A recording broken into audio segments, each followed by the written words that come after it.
நான் சோதியாய் இருக்கிறேன். முகமது நபி ஸல்லல்லாஹு அலைஹி வஸல்லம் அவர்கள் சொன்னார்கள், அனமின் நூரில்லா வ குல்லு ஷைஇன் நூரி.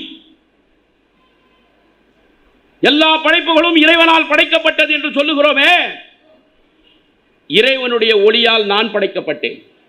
என்னுடைய ஒளியால் எல்லாம் படைக்கப்பட்டது. இன்னைக்கு அருட்பிரகாச வள்ளலார் ராமலிங்க சாமி சொல்றாரு, இந்த சோதி, இந்த ஒளி, இந்த தீபம் என்ன? எது? இறைவனுடைய ஒளி. இறைவனுடைய ஒளி. பல்வேறு இறை தூதர்கள் இதைத்தான் சொன்னார்கள். திருக்குர்ஆன் இதைத்தான் சொல்லுகிறது. இறைவனை ஒளி, ஜோதி, தீபம் என்று சொல்லுகிறது.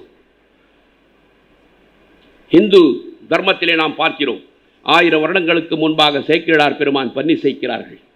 உலகலாம் உணர்ந்து ஓதற்கு அறியவன், நில உலாவிய நீர்மலி வேடியன், அலையில் சோதியன், அம்பலத்தாடுவான், மலர் சிலம்படி வாழ்த்தி வணங்குவான். யாரவன்? சிவபெருமான். யாரு? ஒளியானவன், ஜோதியானவன்.